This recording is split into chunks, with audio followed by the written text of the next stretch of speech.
Well, I originally started doing this series on Ann-Margret and her book on my Elvis and the Legends channel, but there's just not enough subscribers over there. So in the meantime, let me move it over here to Rare Elvis Photos. But this book, Ann-Margret, we know the whole book's not about Elvis. So I want to hear about Ann-Margret too, okay? Because, gosh, she was a doll. She really was. I remember seeing an interview of her from I want to say 59. Wow, what a doll. And we all know that Priscilla, tried to make herself up like Elvis. Like Ann-Margret.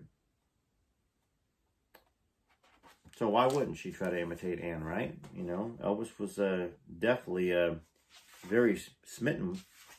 I want to thank y'all for subscribing. You subscribers over there at Rare Elvis Photos if you came from there. Or if you're a brand new subscriber over here at Elvis and the Legends. Without you, the channel wouldn't be anything. Without you over at Rare Elvis Photos, the channel wouldn't be anything. Okay? We know you love Elvis, and I bet you love other artists and other actresses and actors that are out there from the time period and maybe after. And that's what I really want to focus on. Try to watch all the videos that you can. Try to watch all the way to the end. Over at Rare Elvis Photos, we have a MITTE. Made it to the end. So maybe we do the same thing here. Or maybe we change it to survived till the end. STTE. And there's going to be commercials that pop up. And yes, the commercials will eventually help me on my side. You don't have to watch all the commercials, but maybe it gives you a chance to go to the bathroom, go fix a sandwich. We know that a lot of y'all have somebody calling from the other room when you're trying to watch a video. So sometimes that gives you the opportunity to say, hey, wait a second, I'm sure there'll be a commercial that pops up, and I'll come get it for you. Okay? So let's start reading here. As someone who has been protected, cared for, and shielded most of her adult life, I knew I was absurdly, pathetically ill-prepared for what lay ahead. I slid behind the wheel of our car, in itself a departure, adjusted dark glasses over my wet eyes, and headed for St. John's Hospital in Santa Monica. I looked at my husband, Roger, in the seat next to me, tired and lethargic, drifting in and out of another world of exhaustion. And I knew then the roles were reversing. I thought how he had cared for me after I fell nearly 22 feet from a platform onto a stage in Lake Tahoe. I thought about how much he loved me and how much he protected me, and how fate was now telling me it was my turn to take over. Although it seemed impossible, a very impossible undertaking, I knew I must do it, for both of our sakes.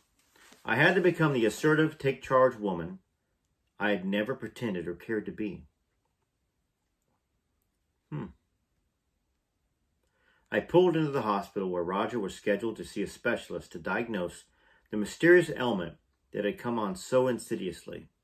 My tall, strong husband was never sick, but for longer than we could pinpoint, maybe a year, perhaps, he had felt a gnawing fatigue, an unexplained tiredness. It's nothing, I remember him saying. Nothing to worry about.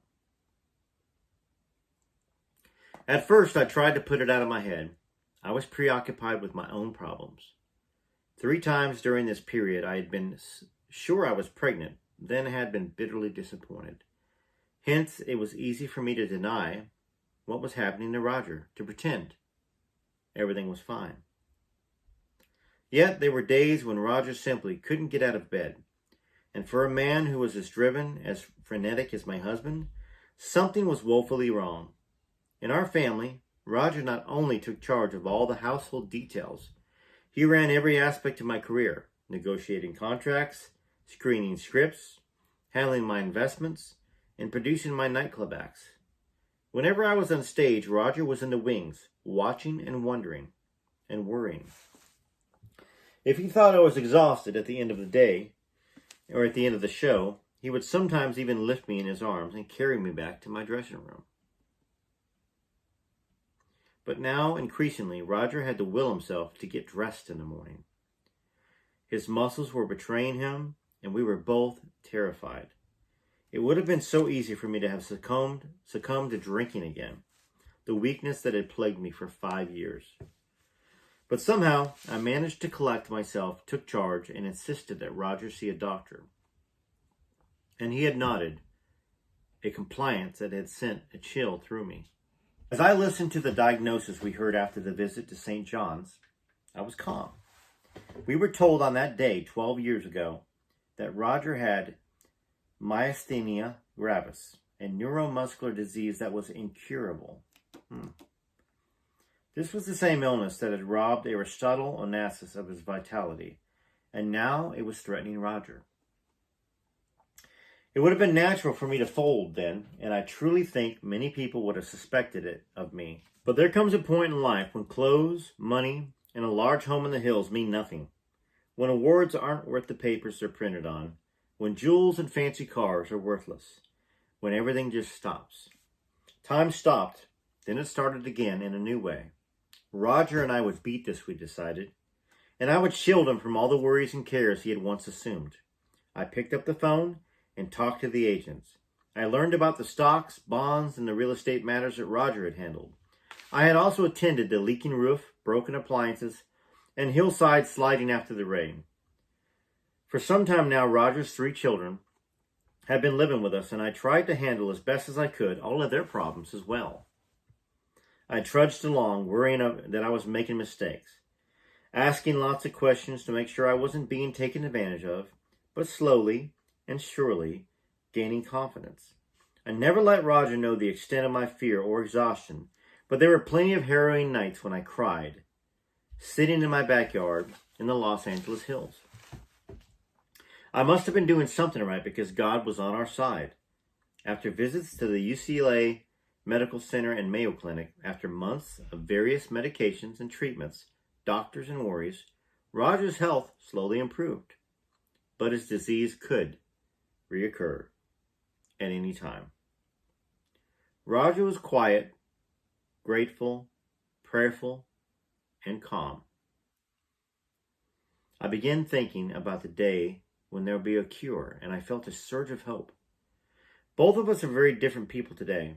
Roger has slowly asserted much of his old role in the family, but I will never be the same submissive, fearful woman.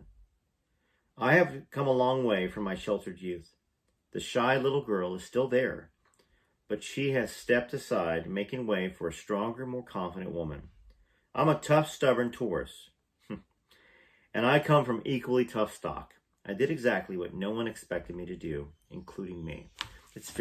I like the little introduction there. So that would have been 1982 that he was diagnosed. Okay, this book was written in 94. I don't know the Ann-Margret story well enough to even assume what happened here. I do want to play something I think is very cute. And she talked about being the shy little girl. And I love this little clip of Ann-Margret. So I hope you enjoy it. And stick around. We're going to read some more of this book, and we're going to talk about Ann-Margret. We're going to learn about Ann-Margret together. There might be a lot of y'all that don't know much about her besides Viva Las Vegas. You know what I'm saying? Elvis and Ann. Well, we're going to learn together. TCB, this is Elvis and the Legends. Stay tuned for this clip. Just had dinner with Ann-Margret, and I don't want to deceive you. There were 25 other guys here too, darn it. Ann-Margret is in Austin to talk about the motion picture State Fair, which will have its world premiere here in Austin on April the 4th. Besides being a newborn movie star, she has starred in nightclub, being very successful in Las Vegas, which of course is the nightclub capital of the world. And she is a successful recording artist, has several albums out for RCA Victor. Okay, well, let's talk about movies a little while now. Then your first movie was what? Pocket Full of Miracles. And you played what sort of role? Well, this was a very teensy part, the daughter of Bette Davis, Louise. And this was a very young, sweet, innocent girl. Would you say this was typecasting? I don't know. Answer that. Don't answer that. I don't know. Okay, so what sort of role do you play in State Fair?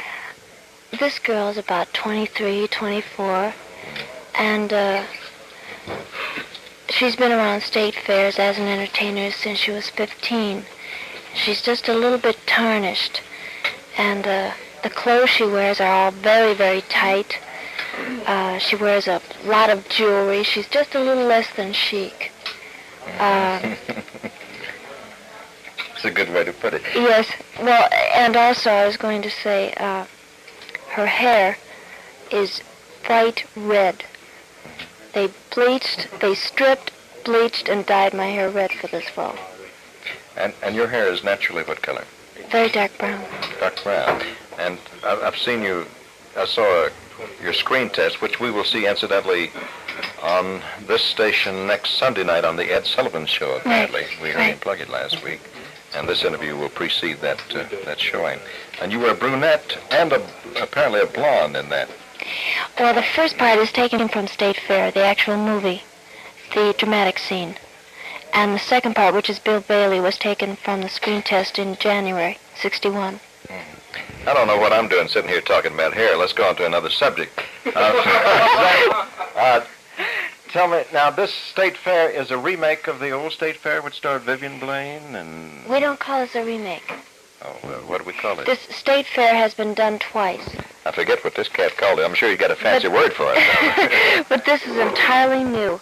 This State Fair has 5 brand new songs written by Richard Rodgers, both the music and the lyrics, and the entire script has been rewritten. My part is a lot bigger. The conception of it is different.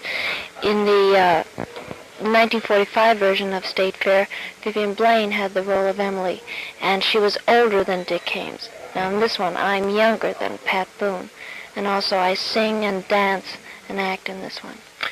And Pat Boone plays the role, may I say this is Dick Haymes played? Is that all right to say that? Yes. Although it's not a remake, I understand Right. that. That's right. But don't tell me they cut the grand old song, It's a Grand Night for Singing. No, Good. no. They have all the songs except, I think, All I Owe I Away. During your career, who or what has been the greatest single factor that led to your success? Was it work? Was it luck? Was it a person? Or what? I think faith that I would and will make it. How about your folks? Oh, they've your been mother, tremendous. Mrs. Olson, who you know your mother's name is Mrs. Olson, though. I don't have to tell you that. She is accompanying the child here on her tour, and a very charming woman. What influence did they have upon your career? Well, my father and mother... Besides starting it. Right. My father and mother have always wanted what I want. And as long as it's good for me. They've been great. I can remember my father taking me to singing lessons and dancing lessons and piano lessons on Saturdays. I remember we lived in a little town called Fox Lake, Illinois, and I took dancing lessons in a town called Antioch, Illinois, which was 40 miles away. So every Saturday he would drive me there and drive me back. And this was true of my singing lessons when I went down to Chicago every week. I would take the subway down, and then he would come down to Chicago and pick me up after the singing lesson. Well, I hope you enjoyed that. I certainly enjoy looking at that piece of history, listening to who Ann-Margret was early on. That was either 58 or 59. What a doll. What a doll. And, you know, we can understand easily why Elvis Presley fell for somebody that was this sweet and genuine.